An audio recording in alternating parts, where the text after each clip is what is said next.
안녕하세요. 연무중학교 스포츠 강사 이경수 선생님입니다.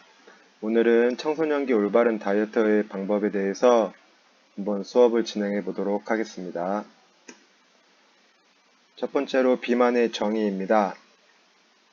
과다한 체지방량을 가진 상태를 말하며 이것은 상대적으로 퍼센테이지로 나타내거나 절대적 무게 킬로그램으로 나타냅니다. 해부학적 측면에서 인체의 구성을 크게 두 가지로 나누며 체지방량과 제지방량으로 나눌 수 있습니다. 이때 문제가 남자의 체지방률이 20에서 25%, 여자는 30에서 35% 사이의 경우에는 경비만 상태로 비만의 경계선으로 간주합니다. 이러한 비만의 평가는 체중과 신장을 이용한 각종 지수나 측정기기를 이용한 간접 방법인 밀도법, 임피던스법, 피하지방법, 기타 여러 가지 방법 등이 있습니다. 비만은 크게 단순성 비만과 중후성 비만으로 나뉩니다.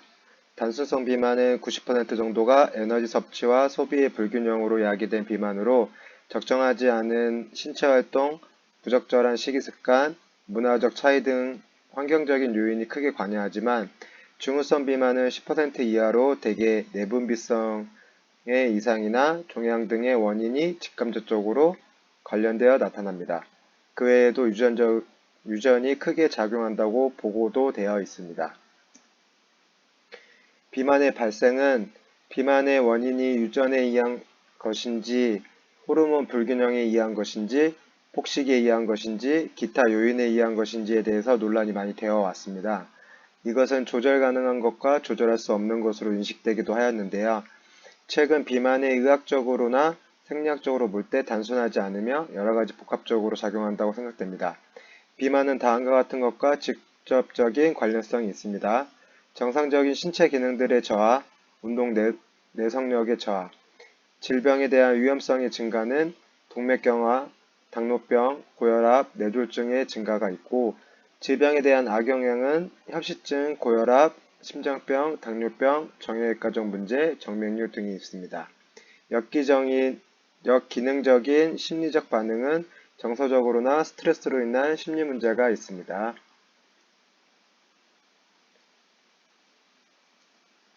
자, 인바디 보는 방법에 대해서 한번 알아보도록 하겠습니다.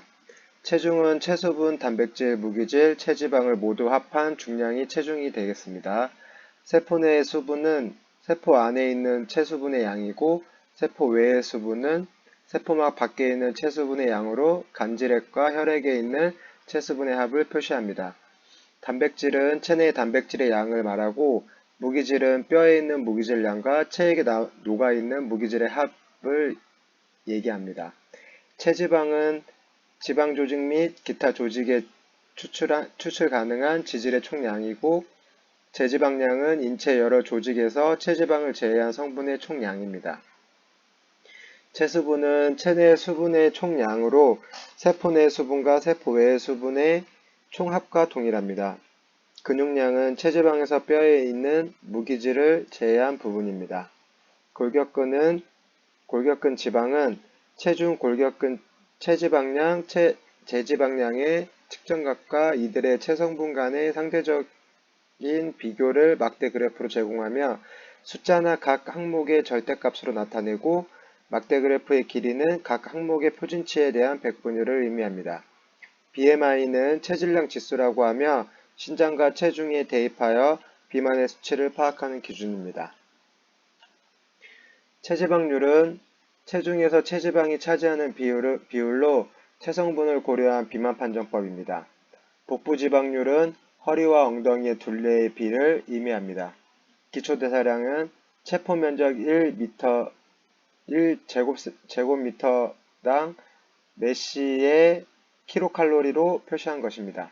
내장지방은 복부 내장지방의 단면적을 나타냅니다.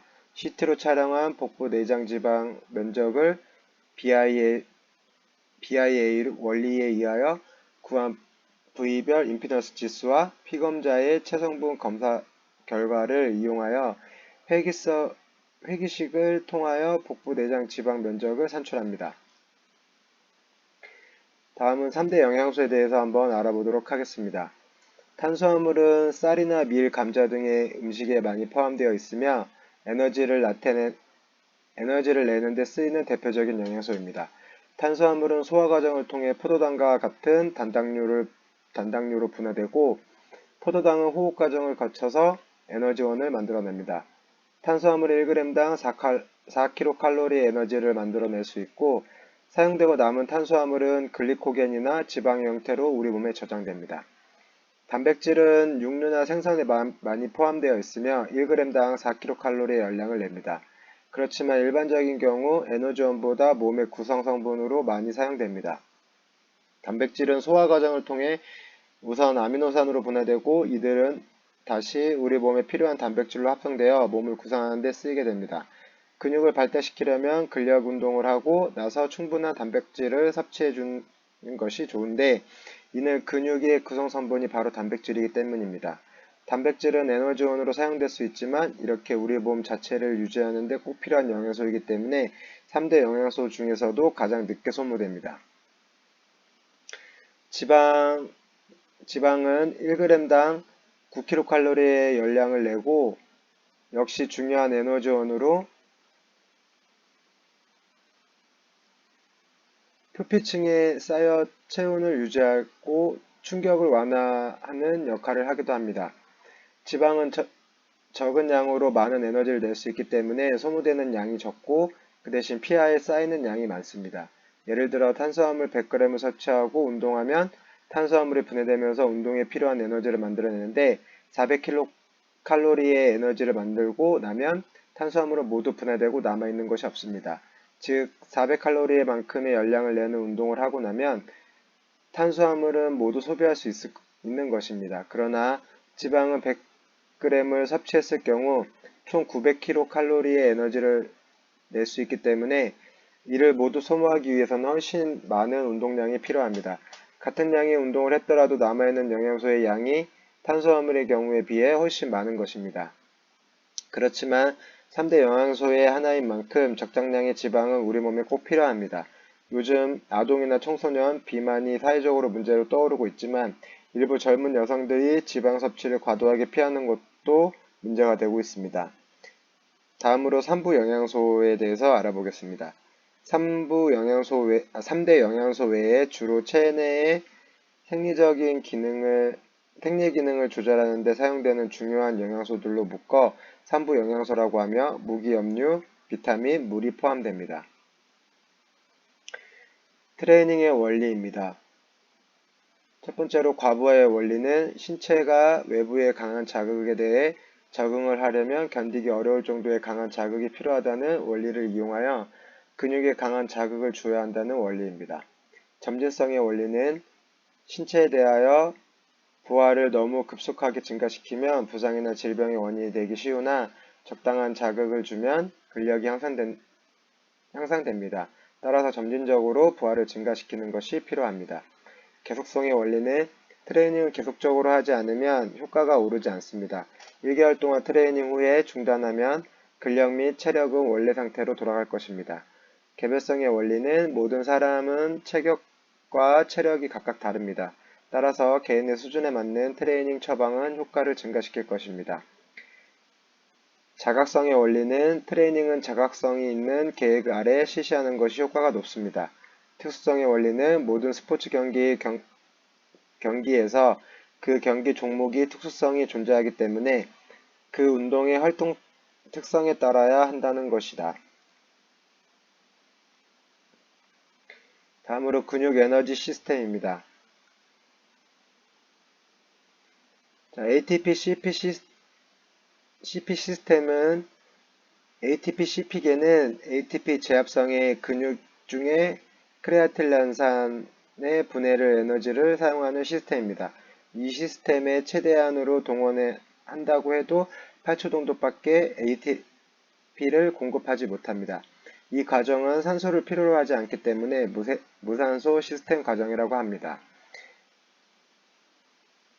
두 번째로 해당 과정 시스템은 ATP를 생산하기 위해 글루코스를 분해를 통하여 에너지를 방출시키는 과정을 해당 과정이라고 합니다. 이 과정도 산소를 필요로 하지 않기 때문에 무산소성 과정이라고 하고 ATP를 제압성 에너지 생성 중 젖산이 발생합니다. 젖산은 어느 한도를 넘어 축적이 되면 근육의 수축을 방해하고 아픔을 느끼게 하여 약 33초밖에 지속되지 못합니다. 다음으로 산화적 시스템입니다. 산화적 시스템은 세포에 존재하는 미토콘드리아 내에서 산소를 사용하여 ATP를 생산합니다.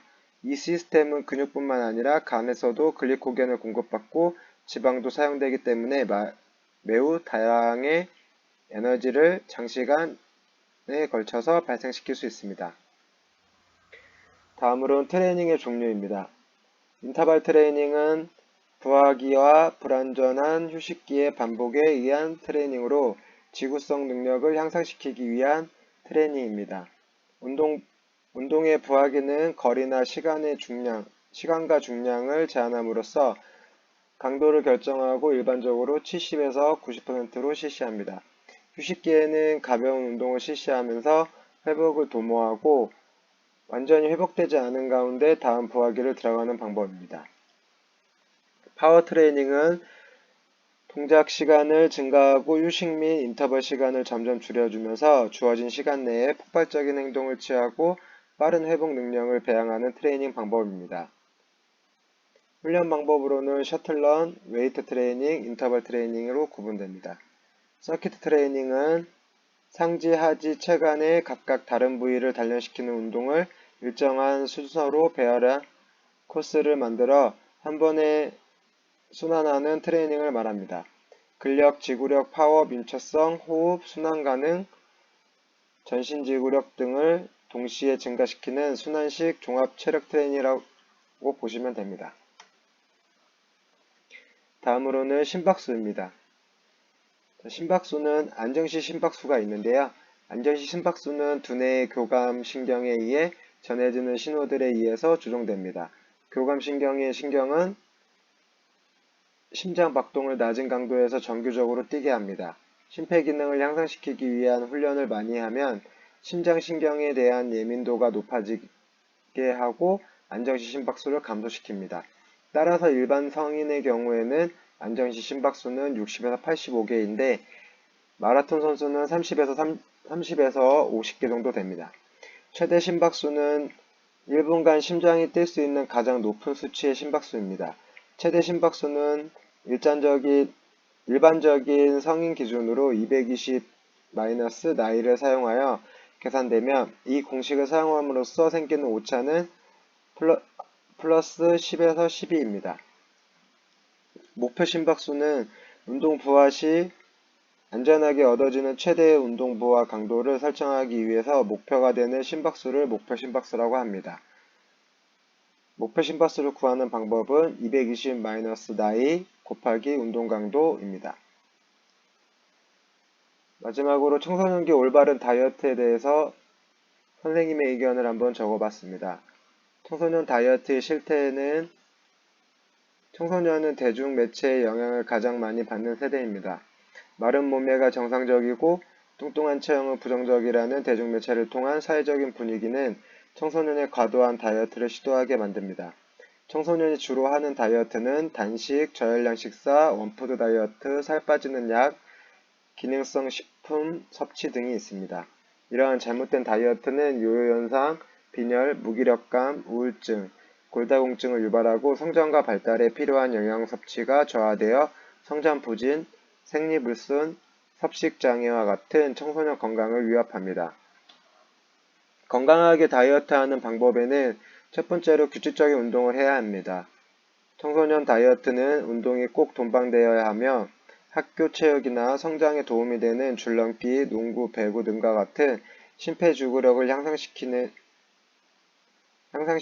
조깅, 사이클, 수영 등의 운동을 통해 규칙적이고 꾸준한 운동이 요구됩니다. 균형 잡힌 식단을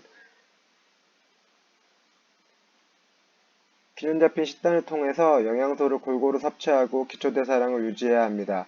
한 음식만 계속 섭취하거나 아예 먹지 않는다면 영양소 부족으로 성장기 청소년에 악영향을 주게 될 것입니다. 3대 영양소와 무기질, 비타민 등을 골고루 섭취해야 합니다. 세 번째로 신체 활동을 늘리는 습관 만들기입니다. 학교와 학원 등 많은 학습으로 시간이 부족한 청소년들은 평상시에 신체 활동을 늘리는 습관을 만드는 것이 좋습니다. 예를 들어 가까운 거리를 걸어 다니기, 점심 식사 후에 산책하기, 엘리베이터 대신 계단 이용하기 등으로 평상 생활 속에서 활동량을 늘리는 것이 매우 중요합니다.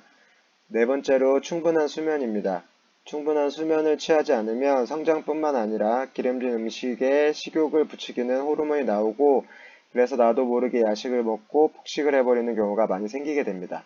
그러므로 하루에 7시간에서 9시간 충분한 수면을 취하고 특히 밤 12시 전후의 깊은 수면은 성장 호르몬의 원활한 분비에 도움을 주게 되며 성장 호르몬은 뼈 근육 세포들에 생기는 게 뼈 근육 세포들이 생성하는 데 도움을 주고 지방 세포의 크기를 줄이는 데 도움을 주기 때문에 다이어트에 좋습니다. 이것으로 청소년기 다이어트에 대해서 수업을 마치도록 하겠습니다. 수고하셨습니다.